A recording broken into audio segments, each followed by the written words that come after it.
Education. आज मैं आपको class 4 EVS chapter 12 air around us के question answers and book work solve करवाने जा रही हूँ। So let's start. Choose the correct answer. 1 number, air occupies dash. Air क्या ऑक्यूपाई करती है? आंसर इज स्पेस, जगह को ऑक्यूपाई करती है ना। 2, natural decaying process is called by micro organism. 3, burning of fuels emit dash gases into the air, toxins, है ना। जब किसी फ्यूल को हम चलाते हैं तो वो हवा में क्या टॉक्सिस गैस को ही स्प्रेड करते हैं, है ना। फिर नेक्स्ट है 4, dash can cause air pollution. Air pollution किससे होता है? प्लांटिंग ट्री से तो हो ही नहीं सकता, फायर फाइटर से भी नहीं हो सकता। वाइल्ड फायर मतलब जंगल में जब आग लगती है तो उस वजह से एयर पोल्यूशन होता है। फिर आता है आपका true false. 1, when wind blows gently it is called breeze. Yes, ये डेफिनेशन तो करेक्ट है। ब्रेज की डेफिनेशन क्या है आप याद भी कर सकते हैं, true. 2, factories emit harmful gases into the environment. Yes, ये भी सही है ना। 3, pesticide help in keeping the air clean. Pesticide क्या करती है? हवा को साफ करने में हेल्प करती है क्या? नहीं, इससे तो एयर पोल्यूशन होता है। False. 4, air pollution can cause irritation in the eyes and throat. Air pollution की वजह से हमें आंखों में या गले में कुछ इरिटेशन होता है। Yes, correct.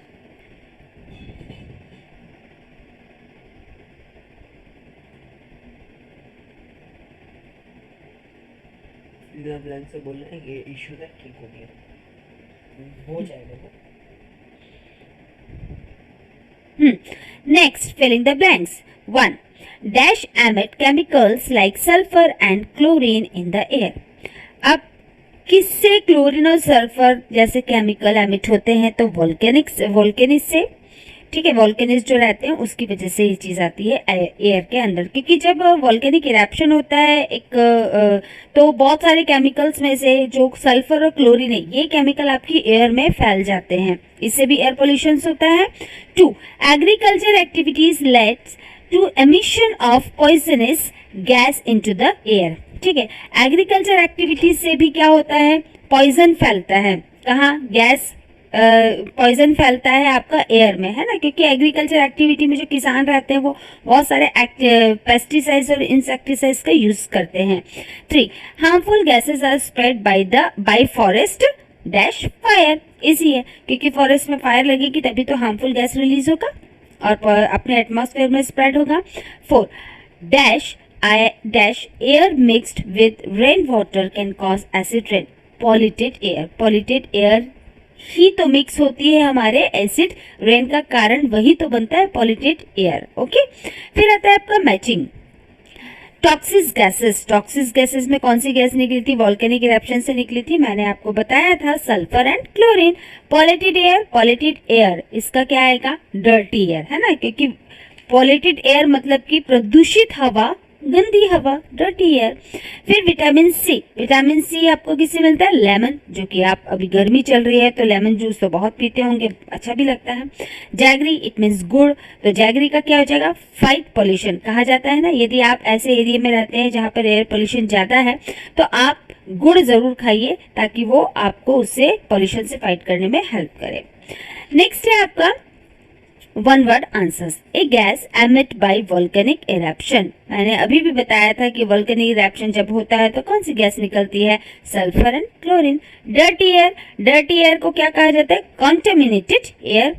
3, burning of this fuel in cars can cause air pollution. Petrol और डीजल, क्योंकि कार तो भाई पेट्रोल से भी चलती है और डीजल वाली कार भी आती है।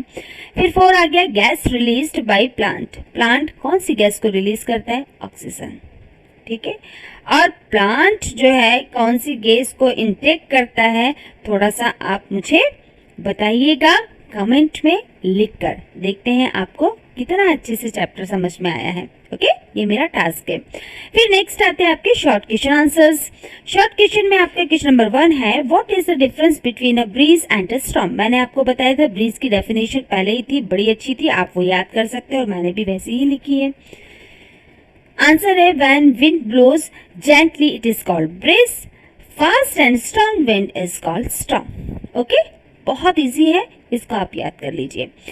क्वेश्चन नंबर 2 है आपका, व्हाट इज एयर पोल्यूशन? क्या है air pollution? The process by which air is made dirty is called air pollution. ठीक है, ऐसी प्रोसेस जिससे हमारी जो एयर है वो डर्टी हो जाती है, that is called air pollution.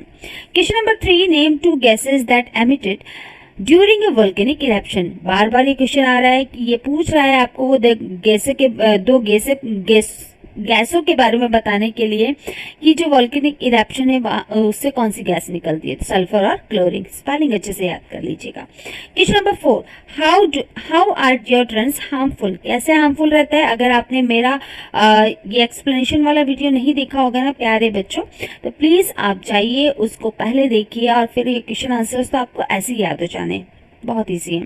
ठीक है, तो डिओड्रेंट कैसे हार्मफुल होता है? Deodorant are harmful as this spray emit some amount of pollutant in the air. क्योंकि इसको स्प्रे करने से क्या होता है, कुछ पॉल्यूटेंट रहते हैं जो एयर में फैल जाते हैं, इस प्रकार से ये डिओड्रेंट रहते हैं, ये हमारे लिए हार्मफुल होते हैं क्योंकि ये स्प्रे बेस्ड आते हैं।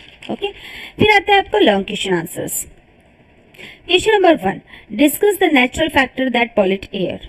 आपको वो नेचुरल फैक्टर बताना है जिससे कि एयर पॉल्यूट होती है। आंसर है, these are some natural factors that pollute air. Toxic gases like sulphur and chlorine are emitted when a volcanic erupt.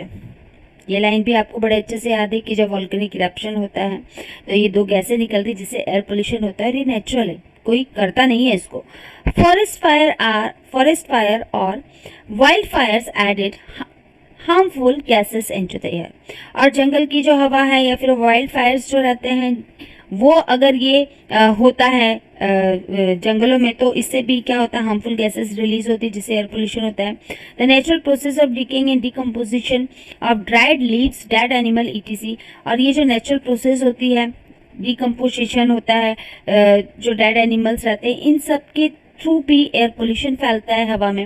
Release poisonous gases like methane into the atmosphere. और ये सब क्या, poison जहरीली gas को atmosphere में spread कर देते हैं, वो जहरीली गैस हो गई methane. Okay, question number 2, how are human activity responsible for polluting the air around us? अब ह्यूमन कैसे इसके लिए रिस्पॉन्सिबल होते हैं? आंसर है, human activity responsible for polluting the air. Factories and power plants release smoke and harmful substance into the air. सबसे पहली चीज़ है कि इंसानों ने बड़ी बड़ी फैक्ट्रियाँ खोली हुई हैं, उस फैक्ट्रियों में बड़ी बड़ी चिमनियाँ भी लगाई जाती हैं, लेकिन उसमें इतना धुआं निकलता है जिससे एटमॉस्फेयर में एयर पोल्यूशन ज़्यादा फैल जाता है। The car and vehicles that run on fuels like petrol and diesel also emit smoke and harmful chemical into the air। और जो पेट्रोल से और डीजल से चलने वाले व्हीकल्स रहते हैं वो इतनी ज़्यादा मात्रा में चलने लगे हैं आजकल कि केमिकल जो है वो बहुत ही स्पीडली एयर में स्प्रेड हो रहा है। क्योंकि आजकल now these days everyone have vehicles, सबके पास व्हीकल्स में कार तो है भाई, क्योंकि फैमिली के साथ घूमने जाना है ना। Agriculture activities like the spraying of insecticide, pesticide and stubble burning. Stubble burning मैंने आपको बताया था मेरे एक्सप्लेनेशन में, जो फसल को काटने के बाद जो डंडे से रह जाते हैं उसको किसान आजकल जला देते हैं, उसी को पराल भी बोला जाता है ना, दिल्ली के आसपास हरियाणा में चलाते हैं। उससे एयर पोल्यूशन बहुत अधिक मात्रा में फैल रहा है। हमें तो ऐसा लगता है जैसे कि फॉग आ गया, इट मीन्स कोहरा छाया हुआ है, लेकिन एक्चुअली में वो नहीं होता है ना। That are responsible for air pollution. Question number 3, how can be protect our self from getting affected by air pollution? हम अपने आप को कैसे प्रोटेक्ट रख सकते हैं एयर पोल्यूशन से? आंसर है, we can protect our self from getting air pollution by following certain precautions. कुछ प्रिकॉशंस है जो मैंने यहाँ लिखे हैं, बहुत अच्छे शॉर्ट एंड स्वीट लिखे हुए हैं, ध्यान से सुनिएगा। 1 है, वी शुड वेयर मास्क। हमें मास्क पहनना चाहिए। जब से कोरोना आया है नॉर्मली इंसान धूप से बचने के लिए भी मास्क पहन रहा है। ओके, सो हमें ये चीज़ करना चाहिए। People who are already suffering from asthma और allergies should avoid going out. अगर किसी इंसान को किसी चीज़ से एलर्जी है या फिर अस्थमा है तो उसको बाहर जाना अवॉइड करना चाहिए। Next, we should avoid getting wet in the first shower during monsoon. जब मानसून की पहली बारिश, अब तो आने वाली है मानसून की पहली बारिश में अपने आप को भीगने से बचाना चाहिए। We should take food item full of vitamin C. और हमें विटामिन सी से भरे हुए फूड आइटम लेना चाहिए, जैसे कि लेमन, इसको तो आप अपनी डाइट में शामिल ही कीजिए।